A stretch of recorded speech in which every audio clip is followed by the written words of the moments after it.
ఆత్మకూరు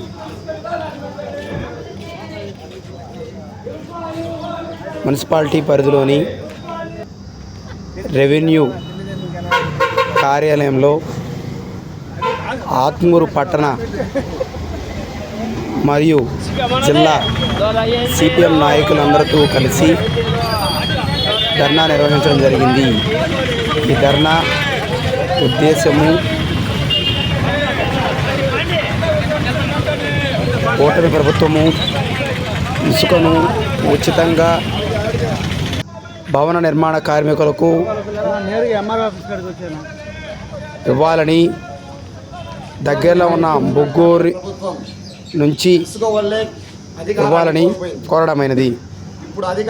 ధర్నాను ఉద్దేశించి నాయకులు మాట్లాడుతూ మళ్ళీ అధికారం కోల్పోతుందని ఈ కార్మికులను చూస్తే అనిపిస్తుంది.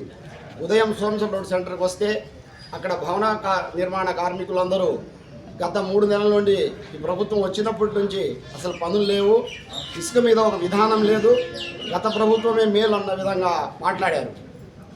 ఈరోజు మాత్రం ఈ దసరా ముహూర్తాల సందర్భంగా అక్కడక్కడ కొన్ని శంకుస్థాపనలు జరుగుతున్నాయి, ఈరోజు వెళ్తున్నాం అన్న పనికి అని చెప్పారు. ఈ క్రమంలో ఎన్నికల ముందు ఏం హామీ ఇచ్చారు?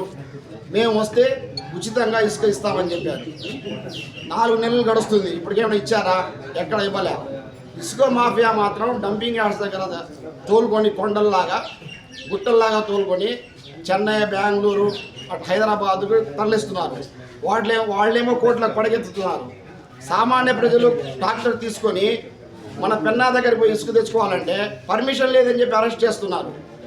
పోలీసులు కూడా ఇక్కడ అన్యాయంగా ప్రవర్తిస్తున్నారు. మన పోలీస్ స్టేషన్లో చూస్తే ఇప్పుడు ఉదయం కూడా చూసి వస్తే 6, 5 ట్రాక్టర్లు ఆగిపోయి పట్టుకున్నట్టు 7 బండ్లు ఉన్నాయంట. మా అన్న రమణన్న చెప్తున్నారు 7 బండ్లు ఉన్నాయని. వీళ్ళకేమో పర్మిషన్ ఉండదు. రోజు ఒక ట్రక్ 2 ట్రక్కులు తోలుకునే వాళ్ళకి పర్మిషన్ ఉండదు. రాత్రిలో 10, 20 టిప్పర్లు తోలుకునే వాళ్ళకి పర్మిషన్ ఉంటుంది.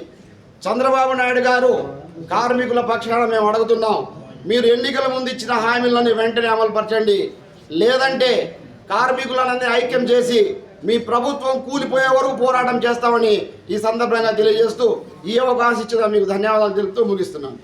సార్, ఇసుక ఆత్మకూరు పట్టణానికి అందుబాటులో లేదు సార్.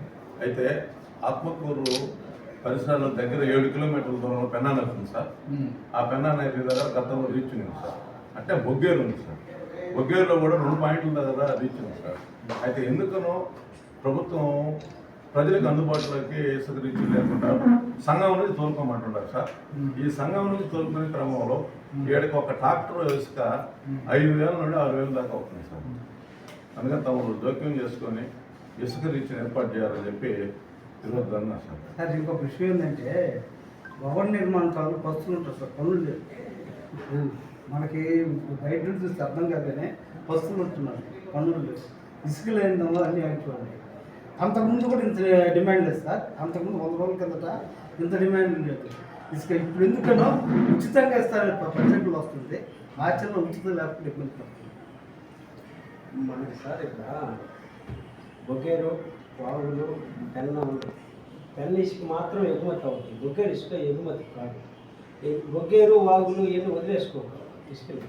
ఈ బొగ్గేరులు అవి కూడా ఇతర దేశాలకి ఏదో రాష్ట్రాలు కానీ ఎగుమతి అవుతాయంటే ఎగుమతి కాదు. అదే రేటు కూడా కాదు. ఇక్కడ రైతులు కానీ ఇక్కడున్న మన మున్సిపాలిటీ దాదాపు 50,000 మంది ఓటింగ్ ఉండే మున్సిపాలిటీ. 30,000 ఓటింగ్ 50,000 మంది జనాభా ఉండరు. ఇక్కడ పాయింట్ పెట్టకుండా అక్కడ పెట్టారు సంఘాకాడ. ఆ సంఘాకాడ మేము పోయినాం. సంఘాకాడికి కూడా ఒక ట్రాక్టర్ ఇసుక కూడా ఇక్కడ రాదు. నువ్వు 5,000 పెట్టినా కూడా రాదు. అదే టిప్పర్లు వాటికే ఉంది. ఆ ఇసుక నేరుగా ఎత్తితేనంట ఆ ఉండే గుట్ట ఒకరోజు కూడా రాదంట. అందుకని వాళ్ళు సంఘం ఇసుక ఈట ఉండేవాళ్ళు. ఇక్కడ ఎవరికి ఈట ఉందా వాళ్ళు కొన్ని టిప్పర్లకు మాత్రమే ఎత్తుతారు.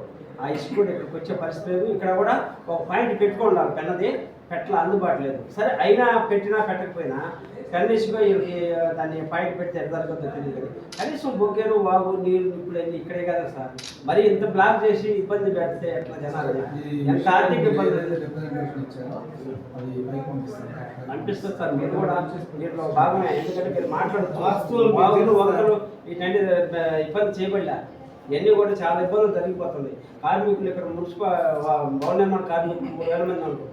ఇక్కడ వాళ్ళకి పనులు లేవు, ఇట్లా వర్షాలు లేవు. వర్షాలు లేని దాని వల్ల కూడా మనకి డ్యామ్ నీళ్ళు డ్యామ్ నీళ్ళు వదలలేదు కాబట్టి ఆ నీళ్ళు కూడా కొన్ని వచ్చింటే అందులో నార్లు పోసుకునే లేవు, పొగాకు నార్లు లేవు, ఏమీ లేవు, పనులు లేవు. చాలా ఆర్థికంగా ఇబ్బంది పడిపోతున్నారు.